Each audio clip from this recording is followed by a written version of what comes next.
name is Owen Gagare, and I'm the Advocacy and Capacity Building Director at Interwatch. Today we're discussing the media situation in Mozambique, and this follows a research which was done by Estacio and David Matsine on the media situation in Mozambique. Well, I shared the report with most of the participants here, and you could basically see that it wasn't, it painted quite an ugly picture, where we were seeing the civic space closing generally in Mozambique, and also this is also affecting journalism. It spoke about the harsh economic climate. It also spoke about the laws that are militating against journalism. It spoke about impunity, the arresting, intimidation of journalists and other activists. It spoke about a whole lot of issues, including abductions, killings, and so forth, and the lack of investigations around those cases. So this is what we want to discuss today, and other issues. And we have panelists. Estacio is here. I'm going to ask Estacio to briefly describe his report and tell us the key findings of the report. Then from there, we are going to go into discussions around this report with our panelists. On the panel, we have Armando Nhatumbo, who is an investigative journalist and also a PhD candidate at Rhodes University in South Africa. We also have Noémia Dimene, who is the Advocacy and Communications Officer at Women's Observatory. And we have Tomás Queface, who is an analyst and researcher at Zitamar News in Mozambique. He's also a Mozambique conflict monitor. Ladies and gentlemen, welcome to this webinar. Maybe let's start with Estacio. Estacio, may you kindly greet colleagues and also tell us a bit more about yourself. From there, I'll move to Armando. You just briefly introduce yourself and tell us a bit more about yourself. Estacio, over to you. I'm sorry about my dog. My name is Estacio Valoi, just said. I'm a Mozambican investigative journalist. I have a newspaper which is called Moz 24, and also part of a co-founder of Mozambique Investigative Journalism Center with Louis Short, and I'm also with Oxpec, the first investigative environment unity with ZAM magazine. We're part of global investigative journalism, and I've been write for different media outlets in Mozambique and around the world, from documentary, photography, broadcast as well. And this is more or less what I can tell you about me in this time.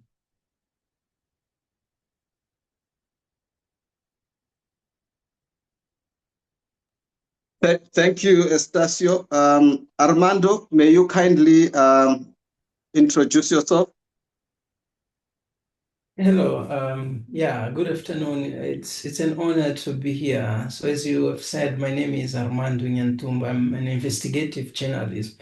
I have, let's say, more than 15 years working in journalism, and for over the last 5 years, I've been in this process of shifting from doing journalism to study journalism. That's why I'm currently based in South Africa, where I'm doing my PhD in journalism and media studies. I've been working in the field, particularly focusing on investigative journalism, as I said, working or covering different areas, politics, economics, including the conflict that we have in Cabo Delgado. And I'm happy to see here Tomás, Queface, and Estacio who are my colleagues that we've been working together trying to cover some of the stories of what has been happening in northern Mozambique, particularly in Cabo Delgado.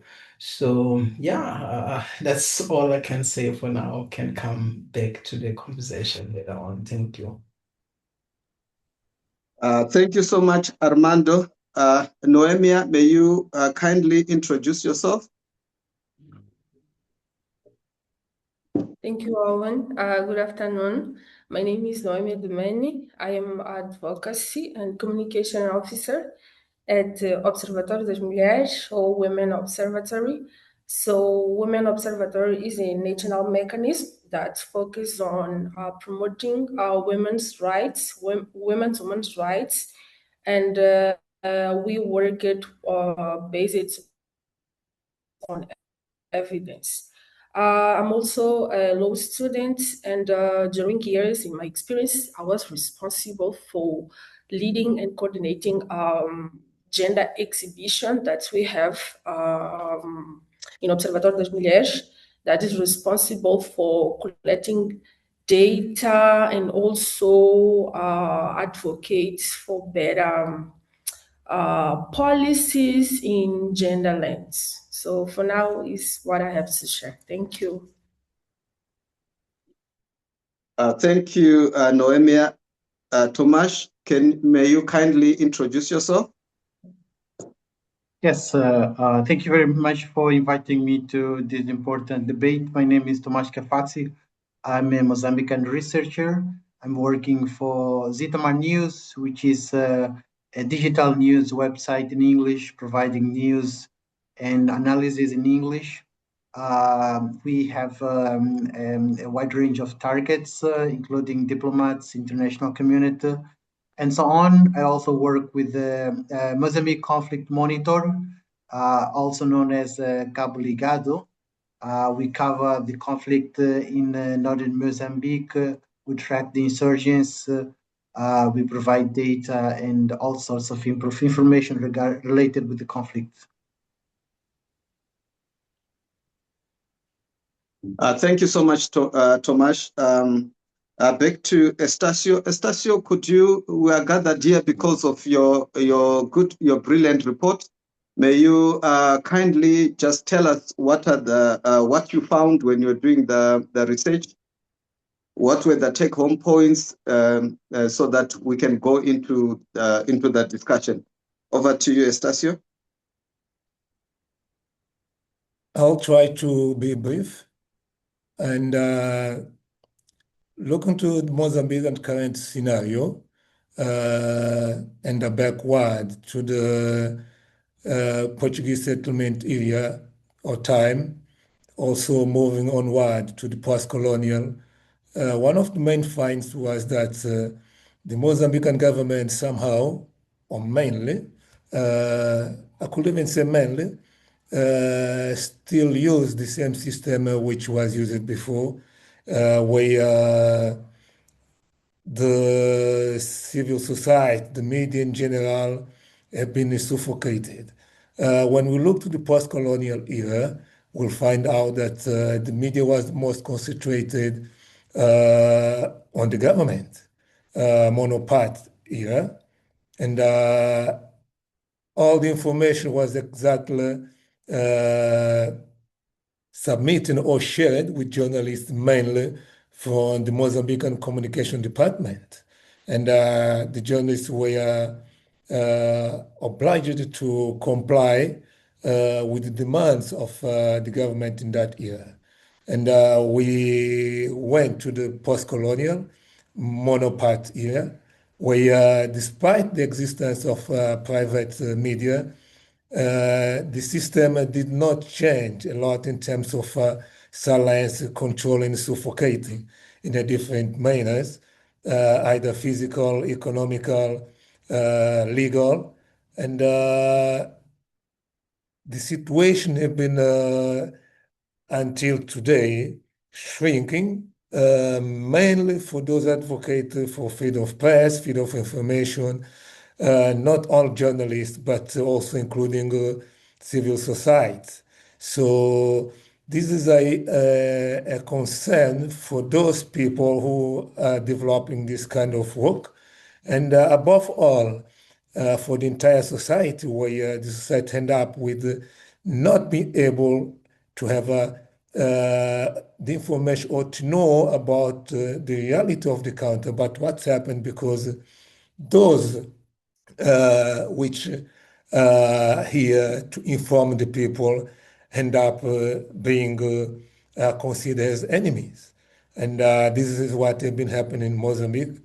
Despite the new laws which we have, some which are really good, but are not being implemented in a proper way, and journalists are not being protected.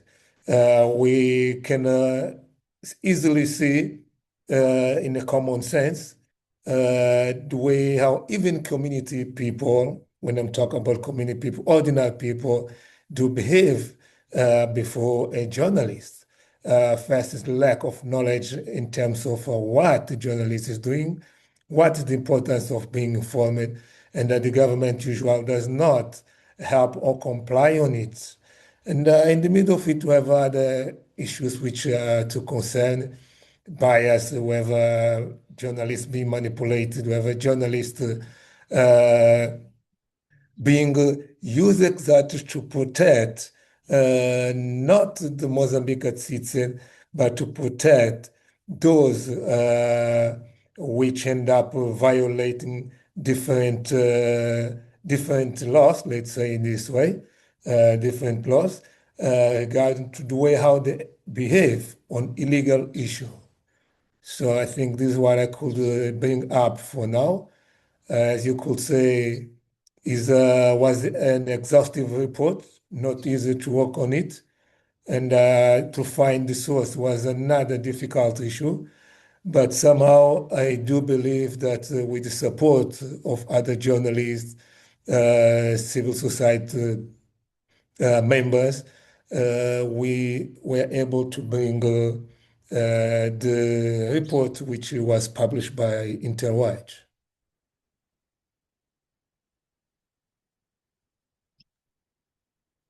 Well, thank you so much, Estacio, and thank you for the good work and the time that you put into that report.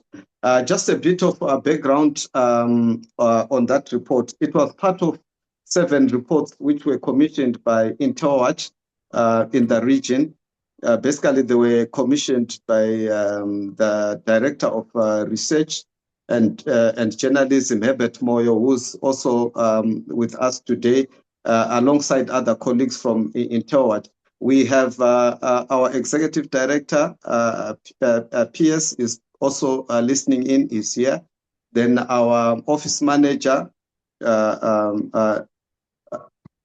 Nosipo, she's also here. And we have our Programs Manager, Yasin. Yasin is also a part of this discussion. And maybe before I call in the panelists, let me just say 1 or 2 words about Interwatch. Basically, Interwatch is a research and advocacy organization which is based in the Global South. And it's relatively new. It's established in 2022, and we are basically there to do research and policy work and activism to strengthen public and democratic oversight of state and private intelligence agencies. Yeah. So as part of our work, we've done a lot of research around issues to do with surveillance. We've also produced manuals for journalists around surveillance and how they can secure themselves digitally, how they can secure their communications, advice, and so forth.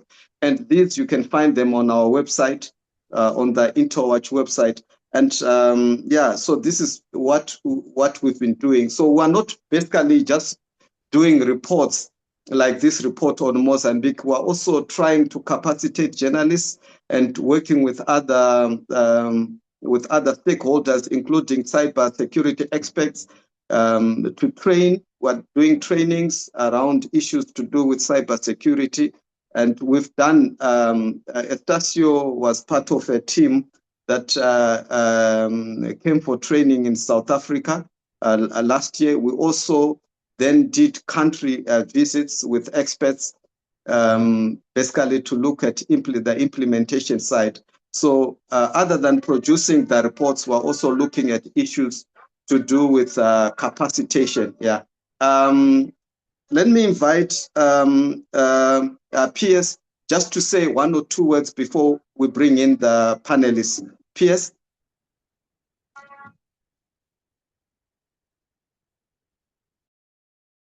Thanks, Owen. I hadn't prepared anything to say, but I mean, I think from Intel Watch's point of view, we have a big focus on the issue of investigative journalists. And I think this is an important constituency in relation to our wider mandate around the role of the surveillance state. It particularly critical given the paucity of difficult conversations that need to be had in many of our countries in sub-Saharan Africa, on the continent, and in the region. I came out of a discussion this morning that I was listening to online, hosted by the Southern African Liaison Office, about the dialogue process in Mozambique. And I did ask the question on the group, which wasn't answered, about what was the role of the media in this, and is it possible to have a candid conversation about the issues relating to the 2024 elections and the role of a repressive state infrastructure that killed many people, targeted many people in this context, but also a conversation that looks on the other side of the coin as well, that enables an examination of some of the more dodgy things that elements in broadly civil society may have been involved in. That's not about equating responsibility. But the point I was making is that these are not spaces where such conversations are very easy. And I think that whilst we may only have a handful of people in this room today, there'll be a takeaway from this project, from this process, and from the report, that we will not simply produce a report and throw it out there, have a one-off webinar, and then move on to the next thing. We really are keen to promote discussion on this within Mozambique, within particular constituencies, and we will be advised by colleagues in the room and others as to how best to take those discussions forward. We want these reports and the core takeaways from these reports to be on the desks of the right people in order to try and get some conversations going about this. And that's an iterative and an evolutionary process in which we will be reliant on being informed by our colleagues in the room and elsewhere. So thanks very much for that opportunity, Owen. Thanks, PS, and thanks, colleagues, for your patience. Maybe we can now move on to the panelists, and I'll start with Armando. Your general thoughts. Can you give us your general thought about the report and the issues that are contained in that report, and also the issues that are on the ground in Mozambique? What is the operating environment like?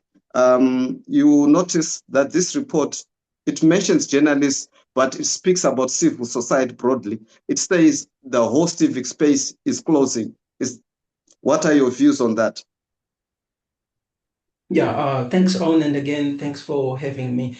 I just wanted to start by saying to congratulate, Estacio Interwatch for this wonderful work. I've read the report and it's really a rich one. So congratulations for that. And also thanks, Estacio, for laying the ground for this conversation, because I think he has already mentioned one or at least some of the pressing issues that we have in Mozambique when it comes to press freedom. But before that, I wanted to start or to go back to something that maybe we take it for granted, which is really this reminder of why is so important for us to be talking about press freedom. I think it's always important to remind people, to remind colleagues, to remind our leaders, to remind everyone that no, we need to talk again and again about press freedom, because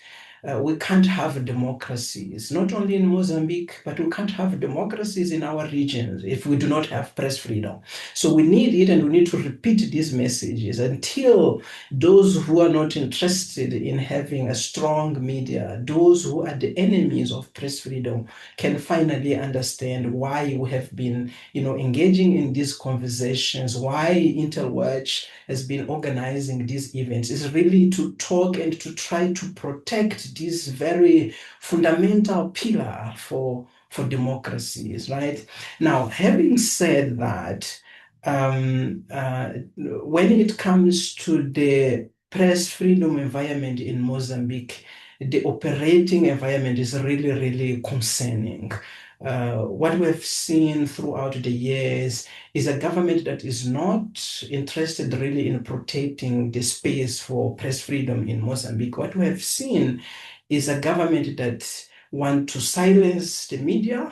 And as you correctly mentioned, it is not only about media, actually, it's about the civic space in general in Mozambique. The same kind of concerns that journalists have in Mozambique are exactly the same concerns that civil society activists, for example, also raise, which tells you that all the attacks on press freedom, on journalists that we have in Mozambique are not really incidental, are not isolated cases. In fact, they are part of a system which is trying to crack down, which is trying to eliminate dissent, which is trying to silence journalists and other, voices that have been raising relevant issues when it comes to the way in which the country has been managed since the independence. So this is really the problem that we have in Mozambique, and we have seen this taking different forms. We have seen, murders. We have seen assassination of journalists. We have seen kidnapping. And I think this is alarming.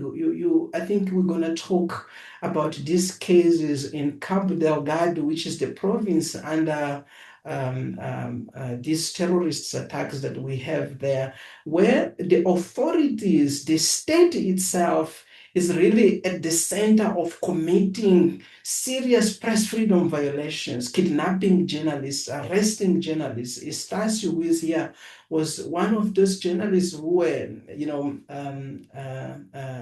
arrested in Cabo Delgado. So this, and I think it's a key point to keep in mind. We are not talking about incidents or isolated incidents. We are talking about a pattern. We are talking about a system. We are talking about, attacks that are part of a very systemic approach from the authorities to silence journalists in Mozambique. And another interesting point, I think, is to highlight that this is not something that started yesterday.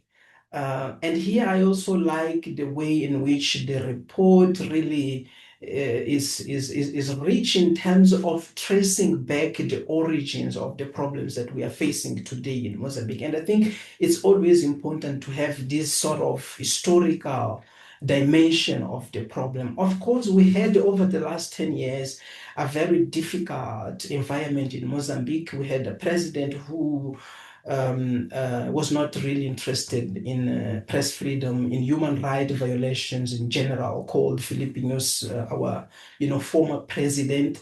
And in our discussions, it's common to say, well, what we have is a shrinking, civic space that we have seen, let's say, for the last 10 years. That's true, but the press freedom violations in Mozambique are really from the beginning of our existence as a state, or as an independent state. And as Estacio said before, that mindset of the leaders of the ruling party at the time, the Liberation Front of Mozambique, Frelimo, which is the ruling party now, that mindset did not change after 50 years of independence. That mindset did not change. So they continue seeing journalists not as independent actors, as watchdogs, but they really look at journalists as enemies, as part of the propaganda machinery, and therefore they expect journalists to do the job for the government. And if they do not do that, they automatically became a sort of enemies. And this is what I think explains where we are now with the press freedom in Mozambique. Of course, we have good legal frameworks, we have good legislations when it comes to press freedom. I mean, it was even updated now. This year we have approved new legislation for media in Mozambique. But as I've been saying, our problem in Mozambique is not really about the laws. It's not really about the legislation that we have there. It's really about the implementation. It's really about the mindset of those who are in power. We are a democracy because we have the documents, we have the instruments, we have the institutions. But what really prevails in everyday life is something else, is more of authoritarianism than, democracy. And I think this is the key explanation of where we are and why and how we are in this so difficult scenario when it comes to press freedom in Mozambique. Thank you so much, Armando, for capturing what is happening there. And indeed, the report does mention that this is a historical problem. It mentions that during the colonial period, the press was basically there and being used to advance the interests of the colonial regime. And at independence, the government under Samora Machel basically saw journalists as also part of the wider system to advance the thoughts and the thinking of the government of the day. And this has continued until this day.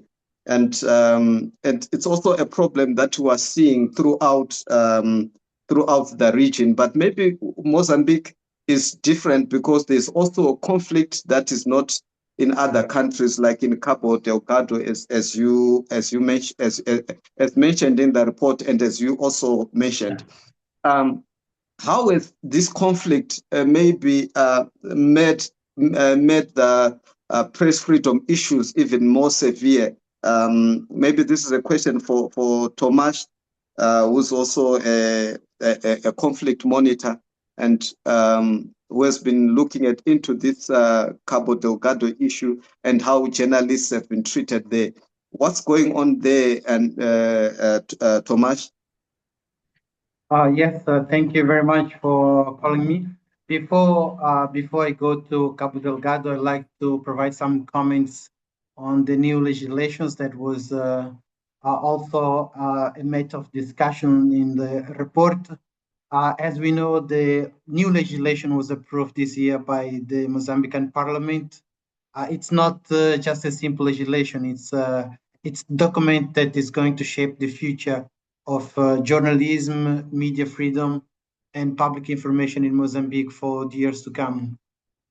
This law, or this set of laws, because there were three actually, all related with communication or social communication, were approved by the parliament to replace the press law that was enacted in 1991, which governed the media landscape in Mozambique for over 3 decades.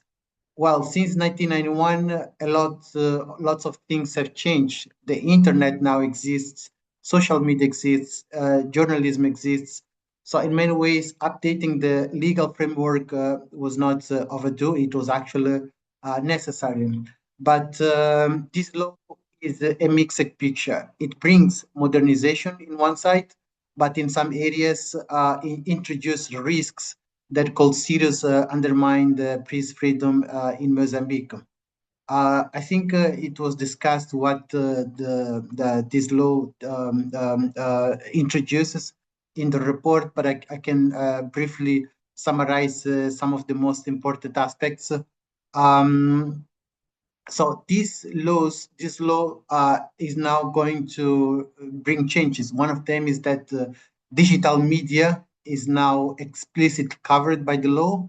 Online platforms, news websites, digital outlets brought into the legal framework for the first time since 1991.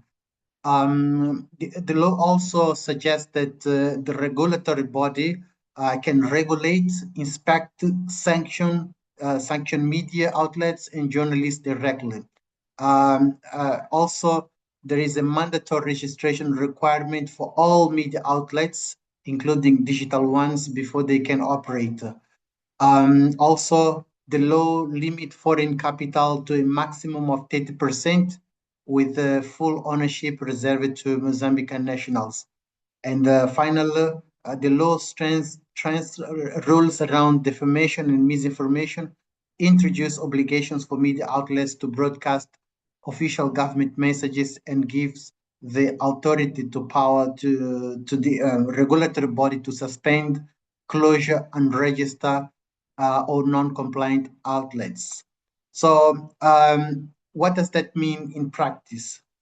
Well, for journalists, several professional rights are clearly reinforced. These include the right to access sources of information, the protection of confidential source, and the right to refuse handing over journalist material. For newsrooms, with more than 5 journalists, the law requires the creation of an editorial council, which can strengthen internal editorial autonomy and give journalists a more formal voice within the organizations. Well, the law brings, yes, some positive aspects, but it also brings some risks and concerns. I think the first major concern is the concentration of power in the regulatory body. So this regulatory body has a broad authority to sanction, suspend, and monitor all the media. The critical question is not whether such body should exist or not, but how independent it will be from the political influence.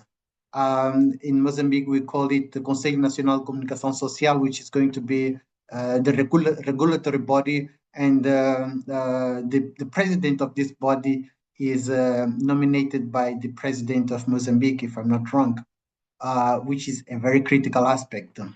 The second concern is the mandatory registration system, requiring every outlet to register before operating. Well, it might look like a simple administrative organization, but in practice, if registration can be denied or delayed, it can become also a tool to indirect censorship.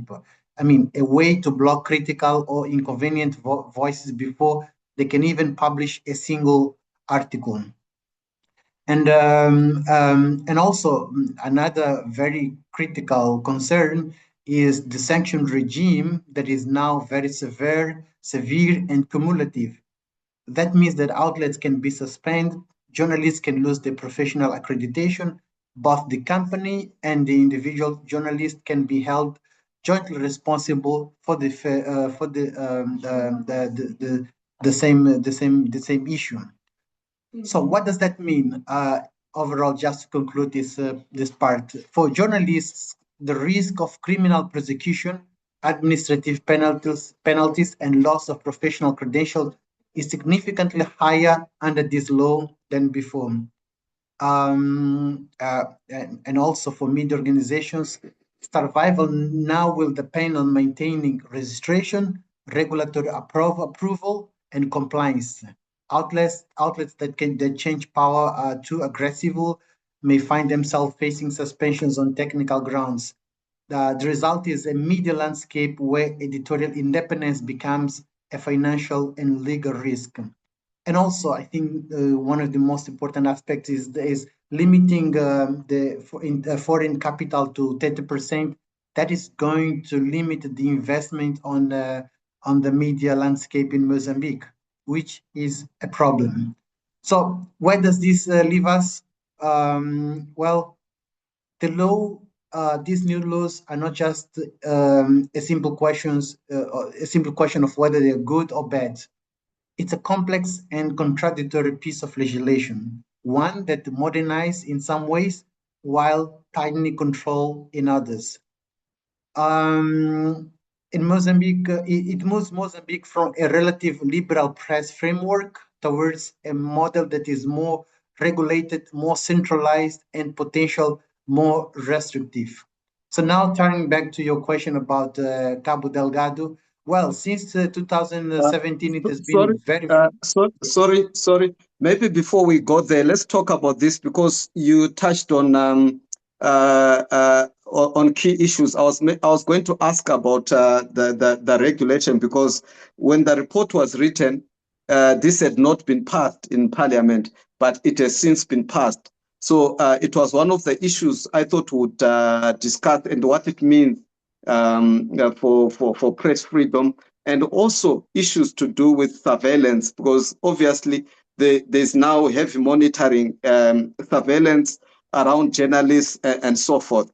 So it seems to me that this could be a backward step because the regulatory body is basically appointed by the president or through the political system. And what independence, what are there any mechanisms that are there to safeguard the independence and to make sure that journalists operate normally without undue interference and also without fearing that their licenses can be withdrawn, because the regulatory body has got power to withdraw licenses. And there's also a question which was thrown in the group chat to you, Tomás, chilling from PS, chilling reflections. What does this mean for regional and international news agencies? Tomás, you don't have to answer it alone. Other colleagues can also raise their hands to chip in, and also other panelists can also come in there because it's such a critical matter. Yes, thank you very much. I will I'll answer one or two questions. Maybe starting with the last one. What does that mean for foreign media, international journalism in Mozambique? Well, there is also one thing that I didn't point out. Before, any international news organization could have different journalists or correspondents in Mozambique. Now, the new law only limits two foreign correspondents for media organization, for international media organizations. That is a very critical scenario because Mozambique, for example, is a very huge country with 10 provinces. Each province has more than 1 million people. So imagine in the context of human rights violence, elections, or any other national crisis, limiting two foreign journalisms, it's going back instead of progressing. So why the Mozambican government did that? Obviously, they want to have some sort of control of what international journalists also broadcast to international audience in Mozambique. But also this regulatory body as well. This is another answer. Has got, as I said, a huge power to sanction, power to suspend, to impose penalties on journalists and also media organizations. This is not good because we are giving a complete power to a body that is not controlled, and the journalists have little influence. As I said, since this body is approved by Parliament or the President, my colleagues can help me clarify that. It means that this body is being controlled by the political groups, political parties, and the ruling party, which can use the law to target any media outlet that is considered to be against the government. I'll pass to my colleagues. And maybe beyond the media, it also regulates social media, right? This new law. So I guess it would mean that even human rights activists and other environmental rights activists and what have you are also affected by this law. And so it looks like it can be a very negative piece of law. But I don't know, Noémia, do you have anything to say about this and how it affects the work of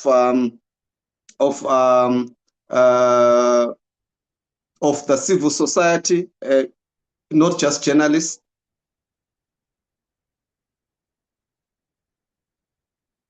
Thank you, Owen. So just in addition and what Tomás was saying, more than this law, also the government intends to approve.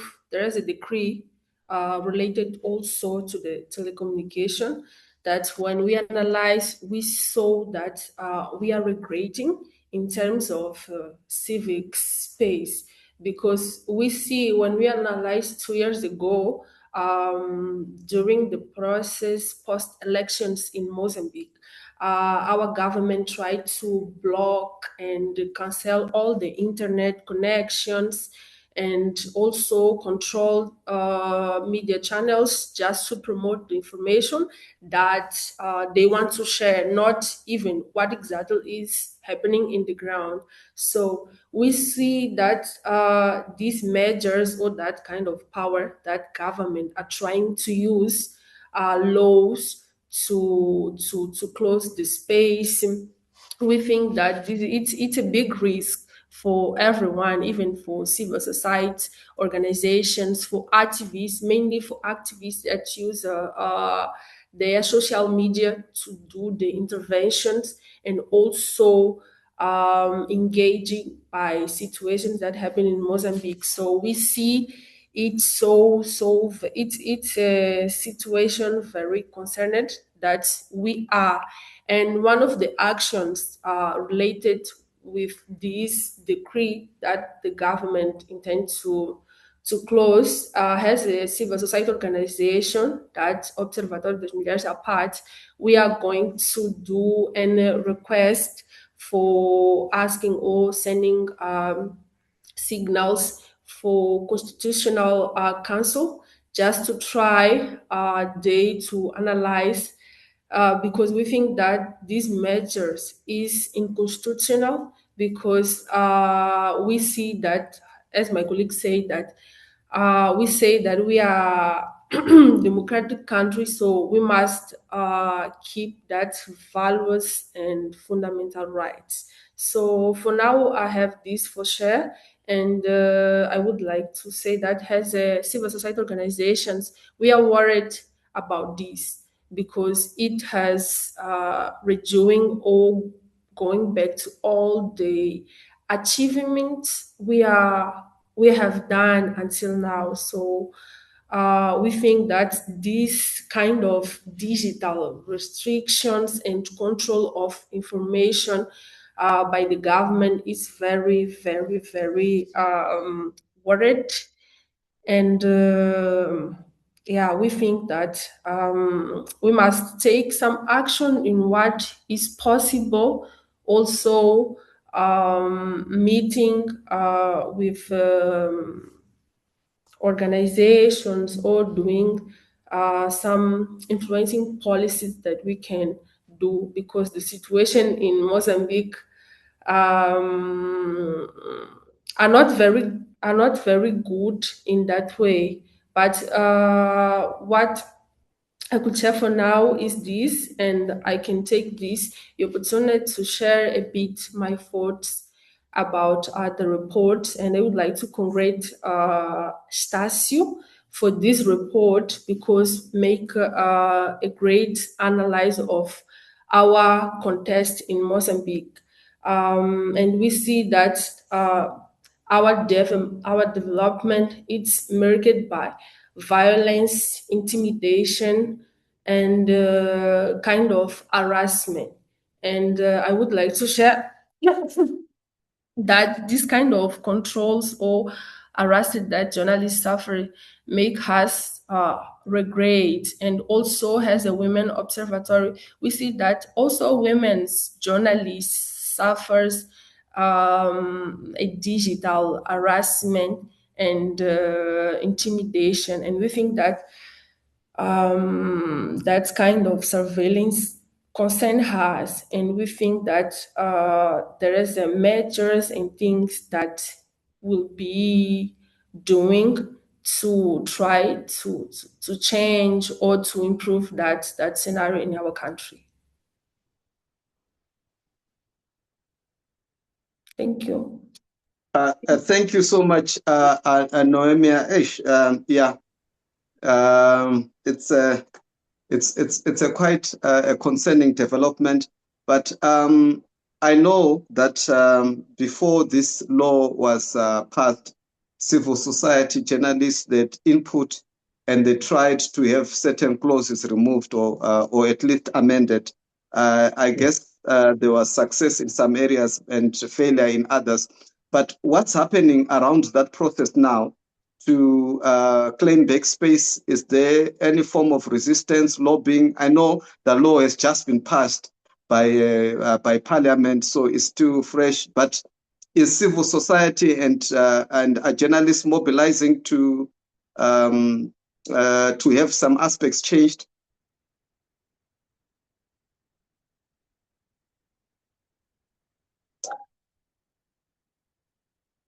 Hi, Owen, I'm not sure if I can go ahead or you still. Yeah, go ahead. Okay, yeah. Thank you so much. No, I think my colleagues have really touched, very, very critical points when it comes to the legal framework for the press freedom in Mozambique. Now, I think, and I share the same concerns that they have raised. But I think there is a need also to acknowledge some improvements that were reached from the first draft of the legislation. As I said, over the last 10 years, the civic space in Mozambique was very, very critical, right? The government that we had was really cracking down the civic space, and that was seen in the bill that the previous government had submitted to the government at the time, to the parliament at the time, which was really, really concerning. But the legislation that was approved now in March has some improvements that needs to be acknowledged, because I think it's important to discuss this point about legislation without throwing the baby out with the bathwater. What we have in Mozambique is an unregulated media market, if we can call so, where everyone, for example, can be a journalist tomorrow if they want. So before the legislation that was approved in this year, the environment was so unregulated, and this was also created other problems in the sector where it wasn't clear anymore who is a journalist and who is not a journalist. So there were people also using the profession to serve other interests that are not really about the public interest. And they were allowed to do that because there were no sort of boundaries in terms of who can be a journalist and who cannot be a journalist. So I think this is one of the positive side, if I can call so, of this legislation, because for the first time in our history in Mozambique, we now have clear boundaries of who can be a journalist. And while the previous process, for example, or the previous drafts of this legislation were saying that the discussion around the journalistic code would be led by the government. For example, the new legislation states clearly that no, this discussion should be led by journalists, by the media sector itself.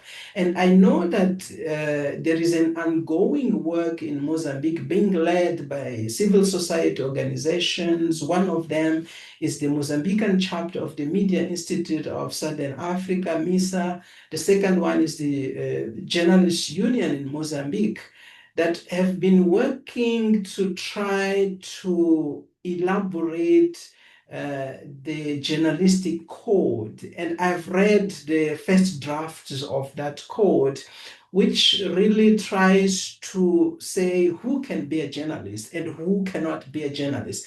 The reason why I'm highlighting this is just to say that no, that process is not being led by the government. It's a process that is being led now by civil society organizations. Now, I'm not saying that this is enough, because as we all said and we all agree, the situation is quite, systemic, that it's going to need also systemic changes, systemic improvement when it comes to the implementation of the legislation. So the previous drafts, and if you read the report from Interwatch, it's clear there is this huge concern in terms of what would happen, and that was the concerns that we all had at the time. The legislation that we have now is not perfect, as Queface was saying. For example, the issue related to the regulatory body. Yes, the chair of that entity is indicated by the president, but you also have members there that are appointed by civil society organizations. Some of them, they come from the justice administration. So you have a sort of some mechanism, but I agree that the mechanisms that are out there are not really enough to change, and therefore there is still a room to improve the things that are there. Another issue that emerged, for example, in this conversation was about the definition of media activity in Mozambique. And this is also something that is highlighted in the Interwatch's report, that there was, in the previous proposal, this a sort of expansive redefinition of media activity. But now, I would say, fortunately, the media law in Mozambique clearly states that by media activity, we mean professional and institutional content production. So these are the words that are used in that media law to say that no, when we are talking about media activity, we are talking about, number one, professional, number two, institutional content production. So I know, and I know because I followed this conversation, that there was a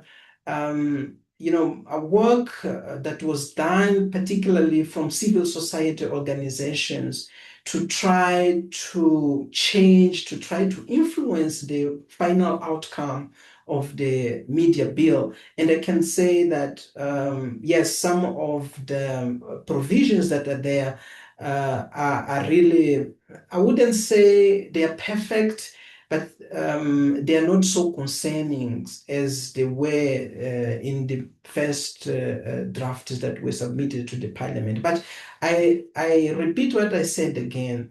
This is not enough.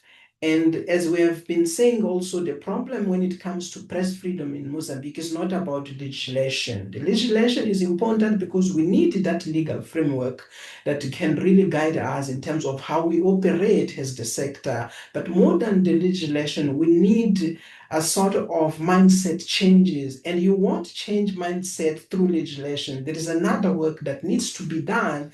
And that work should really involve the legal side of the discussion, but should involve other dimensions, this kind of conversations that we are having here, public engagement with the authorities and so forth, to make sure that we can move beyond the legislation and we can make sure that the environment for journalists to work in Mozambique can be, a free environment, and we can stop this sort of criminalizing, the journalism in Mozambique. Thank you, Armando, for articulating that and highlighting the positives that are also there in the new law. Maybe we can now move on to the situation in Cabo Delgado, because you mentioned it, and it's also mentioned in the report that it has been one area where we have seen maybe press freedom being violated, journalists being kidnapped there, being arrested, being beaten, basically being hindered from doing their work. What is the situation there now, and what is being done around those issues? Yeah, no. The situation in Cabo Delgado is also concerning. And maybe to give a bit of context, particularly for those who are not familiar with what is happening in Cabo Delgado. So we have a conflict there that started in 2017 of a terrorist group called Al-Shabaab that has been carrying out several attacks now for more than 8 years, I think so. And what I've seen is that since the beginning of the conflict, the Mozambican government was really interested in controlling the narrative of the events in Cabo Delgado. It believed that it would create a sort of blackout in terms of information in Cabo Delgado. Why? Because the situation was very, very complicated on the ground. I mean, the Mozambican government was really, the soldiers, the military were not able to address the problem that we had in Cabo Delgado. And that explains, for example, why we had later on to rely on foreigner armies to help us to fight the insurgency. But I'm mentioning this just to say that because of the bad situation in Cabo Delgado, the government really believed and tried to create this sort of blackout in terms of information. And the way that they did it was to, number one, to arrest journalists. We have journalists that were arrested illegally, to be honest. Some of them simply disappeared. We have that very known case of Ibrahim Barouk. But last year, in January, we had another journalist called Darlindo Shisali who also disappeared in Cabo Delgado. So there is this sort of very huge effort from the authorities to suppress the coverage of the conflict because they didn't want it to come to the public, to be known. But we have to say that what is happening in Cabo Delgado, it's interesting also to see how the Mozambican government has been using the conflict in Cabo Delgado to crack down the civic space in Mozambique. As my colleague was mentioning before, it's not one legislation, like there is a set of legal, pieces in Mozambique proposed by the government under the guise of controlling the financing of terrorism, or trying to control how the groups in Cabo Delgado have been receiving money and so forth. So and I think this is also interesting to see how they have been using the conflict also to bring legislation to crack down the civic space. But the last point I wanted to mention about Cabo Delgado is how Cabo Delgado is very, very connected to the broader picture of press freedom in Mozambique. Cabo Delgado is only the paradigmatic case because we have a conflict there that, of course, added other layers to the problem that we have with press freedom in the country. But the same mindset, the same actions that are happening in Cabo Delgado, they are part of that system that I have mentioned before, to say we're talking about kidnappings, we're talking about threats and intimidations to journalists. We also have these kind of actions in other parts of the country. So yeah, that's all I can say now. Thank you very much, Armando. Noémia, what does this do to women journalists, the threats, the violence, and even civil society actors, human rights defenders? I know it's not just journalists that have been detained there. Human rights defenders have also been affected. But what does this do? Because women have got different challenges to men, especially in the operating field. What does this do? Have you tried to speak about this, tackle this with women journalists and other civil society actors?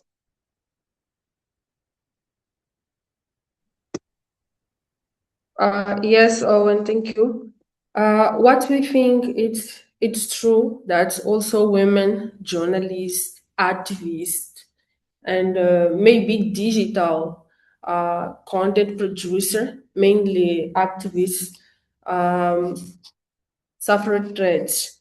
So one of the examples of this, we hold last year we had a roundtable with women from different backgrounds, women's artists, journalists, and activists. So what we analyze is that the way of women are suffering or are facing gender-based violence, and the kind of intimidation that they spend many times make them give up on their jobs. We see that. And one of the things that that we see is, for example, we are trying to talk about some phenomena or some speeches or some things, and what happens is that you start receiving intimidation and being treated in a public or in a digital space. So we see it as a concern, because most of the times the work we do are related to expose case related to gender, mainly with women's violence that women suffering. And in our job, we focused on legal assistance for women. So one of the things that happen sometimes is that when we are receiving casing and we are treating and assisting that kind of woman, sometimes she's married with someone that belongs to the police or some government entity. So what's happening is that many of the time we're being threatened to not carry on this job, or when we are complaining or doing some position or public position about critical issues that threats women's rights, kind of sort of threats appear. So we see that the actual scenario in Mozambique shows that it's hard to work in that scenario, and we think that we feel that media journalists, especially in the term we are focused, should have a kind of protection, because what we see is that if you analyze the context right now, we see that the independent journalists that were doing jobs, investigative productions or speech will reduce. and it will also killing the democracy and also reduce the way the critical thinking, the way journalists used to express themselves, and also we think that closing civic space or reducing and putting censorship for journalists, activists, or for all that use voice to express and promote rights, it's kind of how can I say, it's kind of threat and also make us regarding. So I think that what we could still doing its work even in a risk. I think that I believe that the life of a journalist or even activist, mainly for those a famous one, is a daily risk. But what's happening is that they don't give up, carry on, and is still doing and trying to do the best what we can. Thank you so much, Noémia. It's worrying that journalists can disappear or be killed, abducted and killed in the course of their work, as is happening in Mozambique. I just wanted to find out: has there been any movement in the abduction and murder of Chisale, Mbaruko? What is happening around those cases, and what are journalists doing about it? What is the state doing about it? Or has it just died a natural death? Well, it's very common in Mozambique when such a situation that happens with Umbaruku not to be taken into a serious investigation. Why is that? Umbaruku was one of the initial journalists in Cabo Delgado that was covering the conflict, and covering the conflict was a very problematic thing for the government because it will show the weakness of the government, the human rights violations, but also the lack of development, which again take us back to governor issues that the Mozambique governor also doesn't want journalists to project. So investigating the death of Umbaruku will become something that at the end of the day might paint back bad the picture of the Mozambican government, Mozambican army, even though most of the investigation suggested that he was taken by soldiers. His phone was shut down. I think the states, the attorney general could have different tools to pursue a serious investigation on that case, but it seems like there is no political will for that. That's why until now we don't have much progress on that investigation. The same thing happens with the disappearance of the journalist Arlindo Chisal as well, who disappeared last year in January. He, according to different witnesses, he was taken by security forces, although they could not specify which security forces was that. His phone was still active hours later from his disappearance. So I think network providers, the security forces called again, track his phone, his location, but there was no much progress. The same thing with the Mbaruku. Shisal again was a very critical journalist that was trying to bring the picture, the real picture of what was going in Cabo Delgado from the situation of displaced people, the dynamics of the conflict, and also Shisali, besides being journalist, he was also a political activist. He was engaged with opposition parties. Again, he was not like in a very good position because it was not favoring the government. So the government is not willing to carry on any investigation related with Arlene Chisale.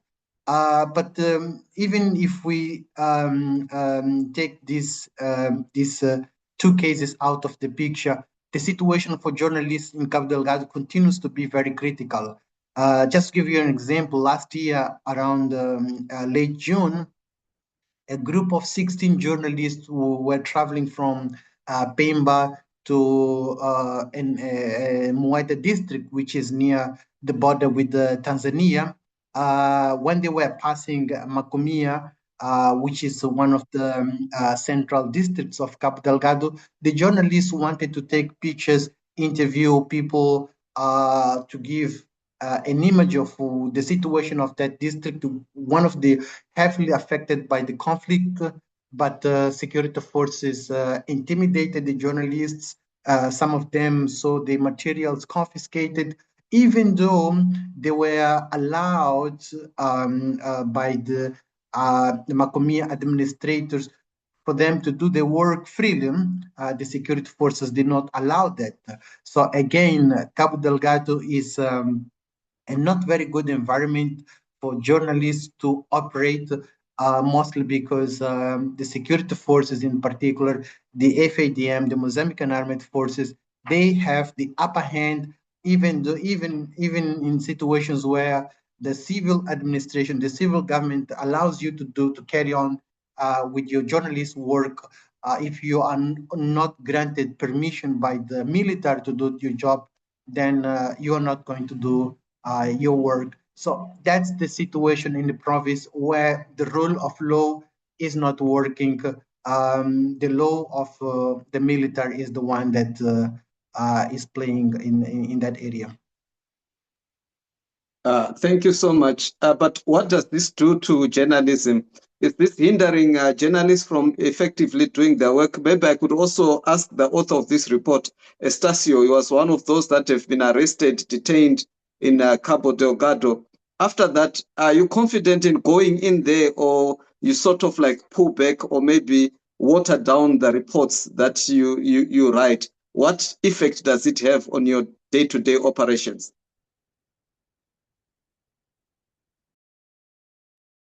Okay. Hello? Yeah, in fact, working Cabo Delgado is a challenge. It's a challenge since the beginning of the terrorism. When we start exposing it, we're not allowed to go there. The main media which you could find there was the most public media, mainly to do what I call tourism. Tourism because they had to report what they were shown by those which invited them. And the other issue is doesn't matter if it's the government which invited you, mainly about local authorities from the governor. The only people ruling the soldiers or the military, the FDM, and this process goes until today, where you cannot even travel alone, which was supposed to be a normal way of doing, instead of going all by being invited by the government. I do recall not on the first time, the second time when I was detained in Cabo Delgado was in Montepuez, and I was taking pictures about some monuments. It was not even about related to terrorism. And I ended up being detained. And according to them, was because of terrorism. And I do recall the other time as well, another detention. And this was in Pemba mainly as a way of threatening me of not keep doing, but I've been doing my investigation. I'm still doing until today. I mean, this is what I do. I'm not a banker, and I did not decide yet to change, and I'll not decide to become a banker. I'll keep doing journalism the way I've been doing.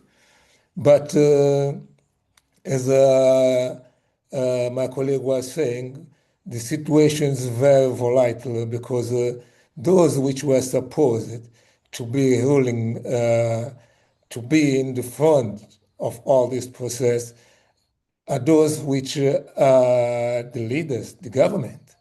But despite that, we find that the decisions in those sides are in hands of military, so it becomes more crucial and difficult to work. And one of the way of doing it is we've been not all speaking, but we have different sources which we've been constructing for more than a decade.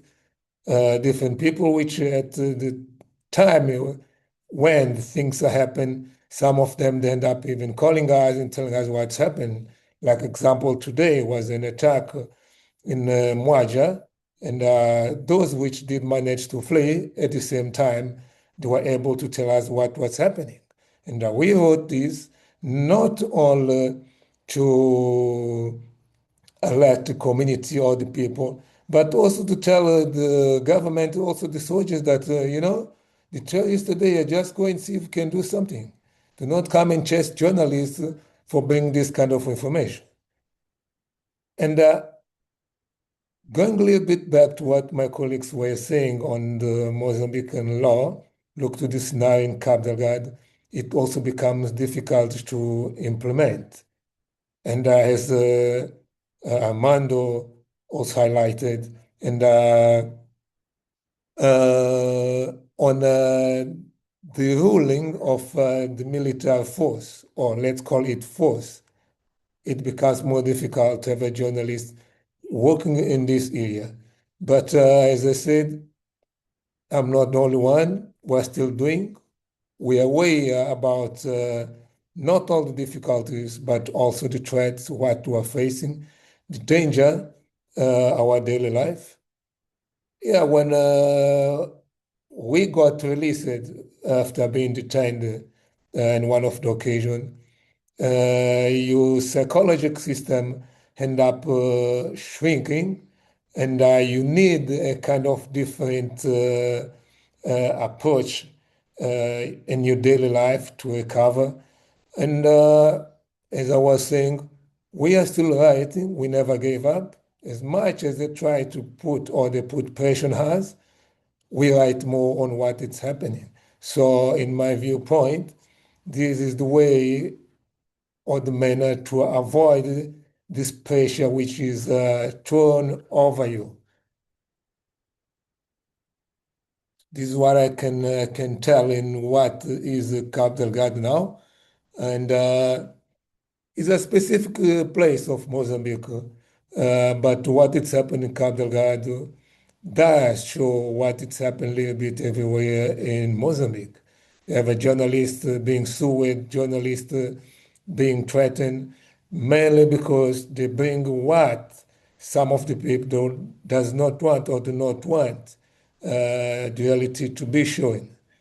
In my case, in the other way, now following another, there's another sue case in court. We'll keep working.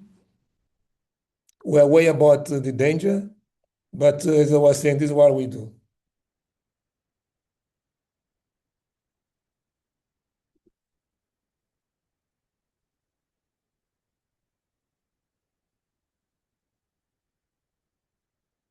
Hi, no,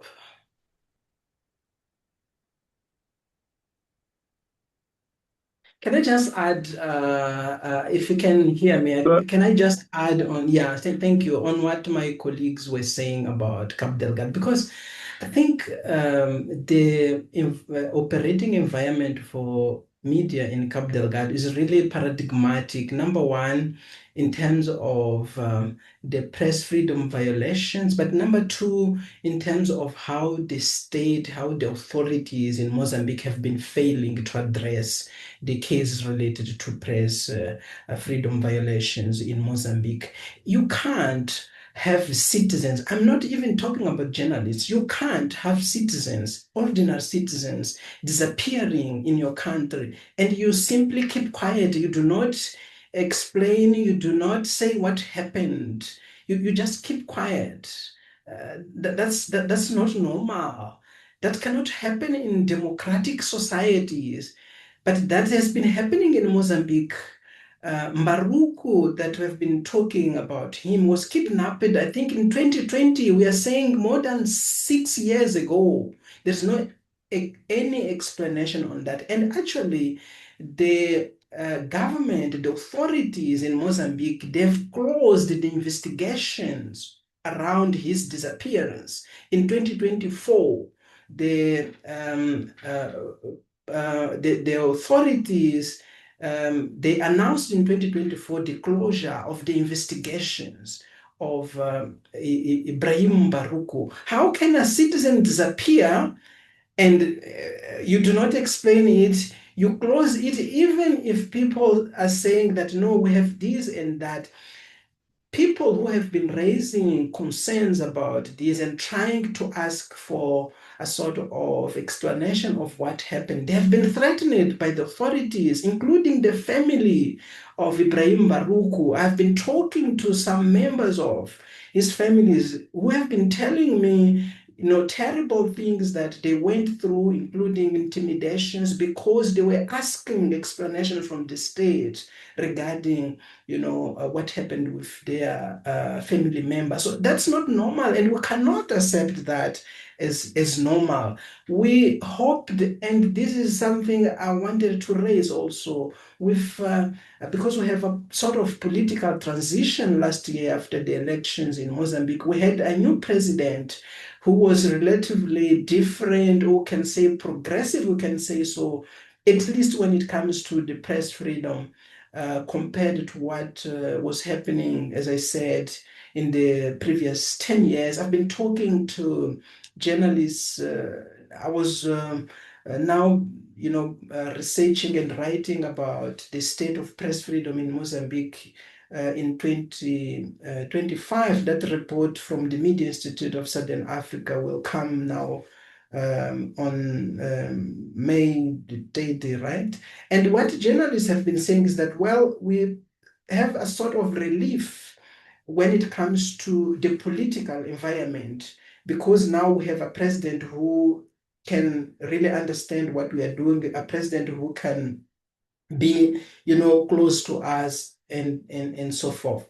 But this new government under this new president, again, is not explaining what happened with Arlindo Shisale in January 2025. So that is the same old school that we are following, where people are disappearing in the country and then there is no explanation. And that cannot happen for any citizens, for any ordinary citizen. I'm not saying that journalists are privileged, but due to their role in safeguarding, democracy, they need a sort of additional protections. But what we have seen is that they are just disappearing and the state is not giving any explanation for that. So I think that this is critical, and again, it tells you a lot about the broader picture, about the civic space, about the country that we are, to say, no, we do not allow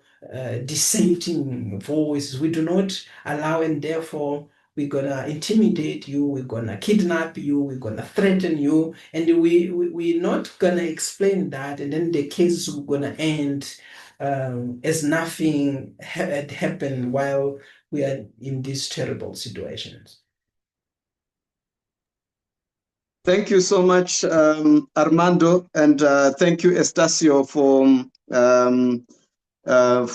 for your contribution there. Obviously, where there are kidnappings and even the murder of journalists, surveillance normally starts. And this report also mentions surveillance as one of the worrisome issues in Mozambique. I just wanted to find out how big an issue is surveillance of journalists and civil society actors, and also journalists equipped to deal with surveillance. I know there's always new technology and sometimes very difficult, but at least the basics from having secure communications and so forth, communicating safely with your sources, storing your messages and maybe the data that you've collected safely and so forth.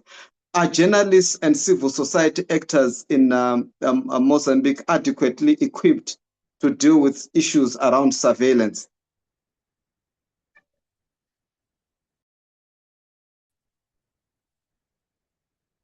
I'm sorry, was that question for me?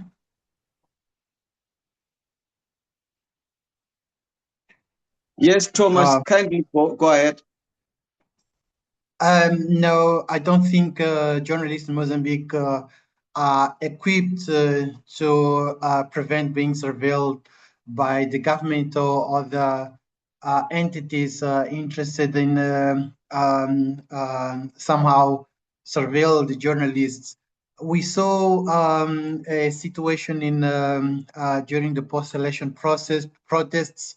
Many Mozambicans were prevented access or denied access to the internet by the state for many occasions, including journalists could not find any way of bypassing this internet blockage. Then we saw citizens turning to VPNs, something that was quite new for many journalists in Mozambique. So in a situation, in a context where journalists, many do not even know or do not have resources to acquire a VPN, then acquiring other technologies to prevent any sorts of surveillance, now it becomes a very complicated situation. The issue with the surveillance is now going to become a very serious issue as well, because apart from these new legislations regulating the press in Mozambique, freedom of speech, also there are now new cyber security laws that are also being discussed in Parliament, which will provide another regulatory body as well to have access to metadata stored by internet mobile operators that belong to citizens, and also these new regulatory bodies, quite similar to what's happening with the press law. They also have a vast range of powers, but I think the most serious one is the ability of this regulatory body to install equipment within the network operators, which is a very concerning aspect. Having a regulatory body installing equipment that no one knows what is it about, it's complicated, because a lot of things might happen. They can surveil citizens, they can surveil journalists, and they will not be taken into responsibility, for example, if they violate the privacy of citizens and journalists and so on. So that is a parallel situation that is happening, that is very critical for journalists. We don't know which sorts of equipment they are going to implement. We saw in Angola, for example, very recently, a journalist also was a victim of government surveillance, in which some entities use some software from Israel to spy on journalists. Who can guarantee that the same situation will not happen in Mozambique? It's very difficult. Yeah, no. All right. I wanted to say thank you for your contribution. It seems like there's a lot happening there, but maybe as a way to round up this discussion, if each of the panelists would basically say what the major sticking points or the major issues of concern around press freedom and the human rights situation in Mozambique, what are they? And where do you see an organization like Interwatch coming in maybe to assist in issues around advocacy. It could be around training and so forth, partnerships, and also where can this report, because we don't want to produce a report and just have a webinar, discuss and leave it there. We would want to take it to the right people, to the doorsteps of the right people, engage further, and maybe in a way help to bring that desired change. So if we can go around, maybe we'll start with Noémia. Noémia, you can start, just summarize what are the major issues of concern and where can an organization like Interwatch come in to assist, and where should this report go? Thank you, Owen, for the question. So before starting, during the conversation, I just forgot to say something that we see that is related with joining a point with was saying, I think that is Tomás and Armando. What we see in Mozambique, it's a culture of impunity. So I think that this is one of the big problems that exist in Mozambique. And I think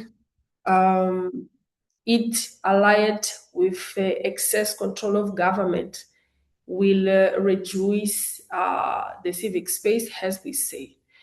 So I think that, as my colleague says, as a civil society organizations and journalists, I think that we don't have enough tools to deal with some threats and things that would happen in Mozambique, as it happened last year related to the telecommunication. So I think that maybe what Intel Watch could bring for us, I think the first one is still spreading the report. That is important. And I think that another thing, it's just, how can I say, fortify media with tools and training that reinforce the abilities, the, how can I say, digital protection tools, alternative tools that media can use to protect their data. How can the media still doing their job using a safe instrument, and can help us to still doing information, to still producing source like this report that inform about the really contest, because we see the way and the contest really exist in Mozambique. It's kind of difficult and real, and I think these kind of tools and issues will be great. I remember that last year, Intel Watch were in Mozambique and share kind of instruments, mainly digital, that will help many journalists or people that work in media and civil society to protect their data and being more safe, but still producing what they do, what we do, what information we are sharing, but it be safe and not becoming a risk, because we are in a critical scenario for our country, and we believe that journalists and media still need to speaking without fears, intimidation, and not being arrested. Thank you, Noémia. Armando, over to you. Yeah, no, I think Noémia has already, mentioned some of the critical points. I think for me, one of the concerning one is how the state itself has been involved in press freedom violations. So it means that those who were supposed to be protecting press freedoms are the main violators. And if we analyze the reports on press freedom in Mozambique, we're gonna see this coming out clearly, this pattern of, if you ask who are the main violators of press freedom in Mozambique. So the violator number one is the state itself through the police and the military, the soldiers. So this is for me a concerning and a very concerning issue that needs to be changed. And as I said before, there's a lot of work to be done in different fronts when it comes to changing, this is status quo. I think that we need to build, and I don't think this is Interwatch's role only, but I think Interwatch can really take the leadership on that work with other organizations. I think we need to build a sort of coalition to protect press freedom in the region, but not to protect only press freedom in the region, but to protect the civic space.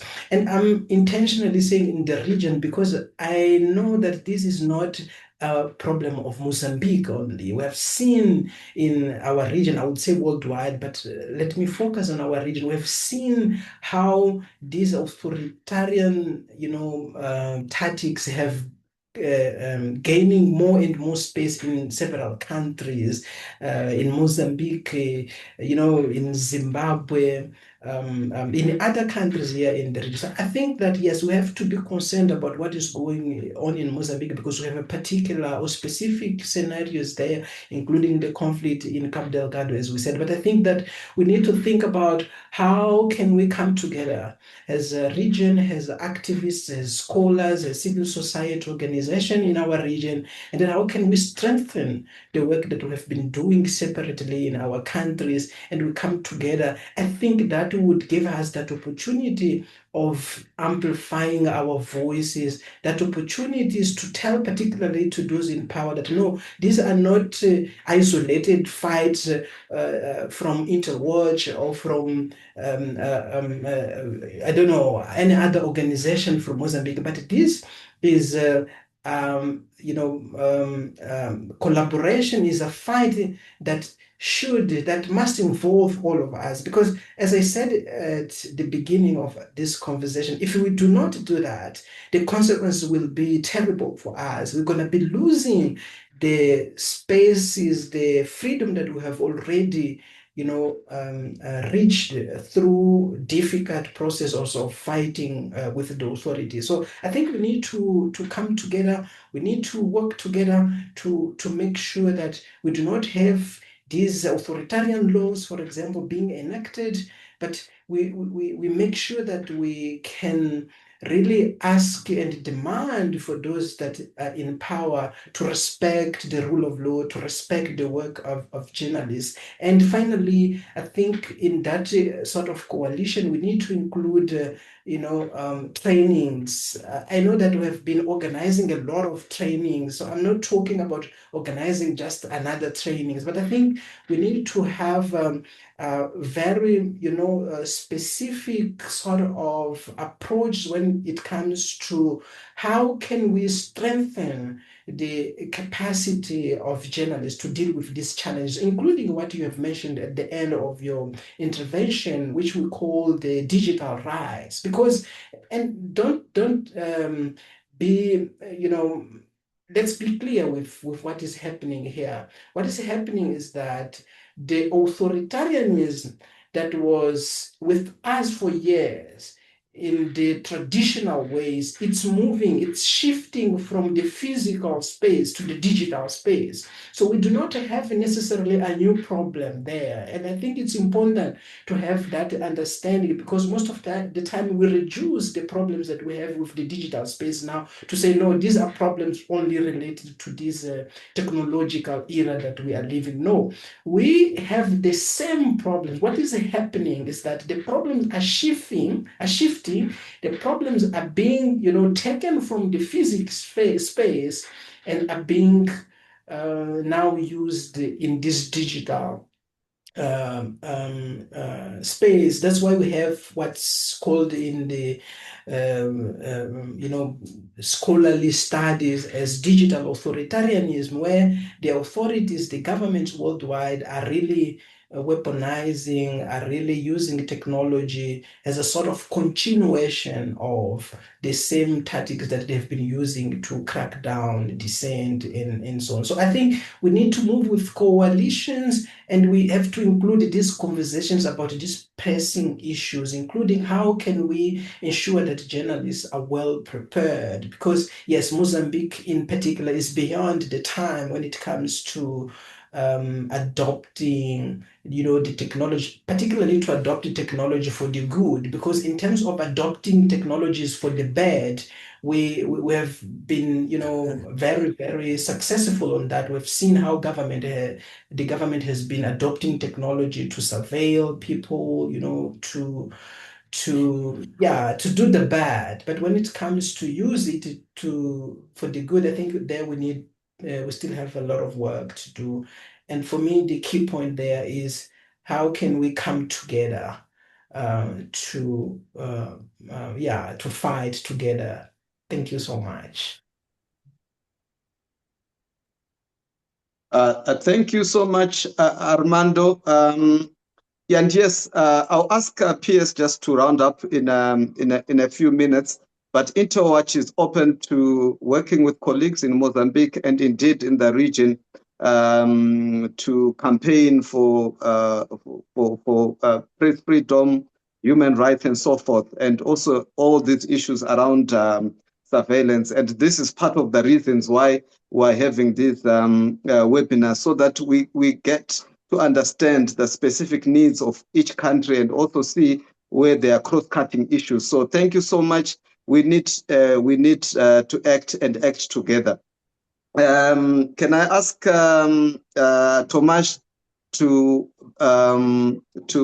share with us your thoughts? Well, thank you very much once again. Well, Mozambique is going through different challenges. Legislations never come to fix all the problems that we face, but reflections such as this are very welcome, and I appreciate this initiative by Interwatch. I think having continuing debates around those important issues is crucial, but also it's also important to continue to produce the reports such as this one that was co-authored by Estacio Valoi and David Matsinha. And well, for the rest of the journalist community, we should continue to reflect on our work, on our environment, the landscape, and continue to fight for the press freedom and the freedom of speech in Mozambique. Well, much has been said. I don't want to repeat what my colleagues have said. So just to say thank you, and hope to join in future debates around these issues. Thank you so much, Tomás, for your contributions. PS, would you like to say a word as we conclude this on the issues that the panelists and Estacio touched on, and what Interwatch can do, what space we can also go in? Thank you. Thanks, Owen. I don't want to belabor this. People have been on the line for a couple of hours, and it's been an incredibly rich and valuable discussion. We will take the transcript away. We'll put a summary together of some of the key issues there, and we'll share that with participants as well. But please let Owen know if you would like a copy of that. And I think, as people have said, it's about keeping a light shone on these issues. It's about promoting conversations in sometimes difficult spaces, and it's about collaborative efforts in a fast-changing environment. We will be, as part of Interwatch's work on this particular work stream, also be looking at a set of thematic issues that have come up out of the 7 countries, reports that we're looking at, and I hopefully that will also inform further discussion and debate. I mean, we see that there aren't a lot of people in the room. That in itself is not altogether a problem, but we do need to make these issues much more popular and much more widely understood in the region. The context of what's going on in Mozambique is simply not understood by the vast majority of media practitioners in a place like South Africa, for example. So there's a lot of work to be done. I'm very grateful for those of you who've stayed the distance and for such wonderful contributions from the panel members, and would like to also thank Owen and the team for setting this up. So thanks very much. This is the beginning, certainly not the end of a conversation, and I look forward to Intel Watch continuing to try and contribute and catalyze further conversations in collaboration with colleagues across the region. Thank you so much. Well, thank you so much, colleagues, for joining us. And yeah, let's collaborate. Let's keep engaging. And as we campaign for press freedom, not only in Mozambique and across the region, we are open for collaborations. And I want to thank the panelists for taking time to contribute and everyone who also joined us today. Thank you so much and have a good day, everyone. And also cheers.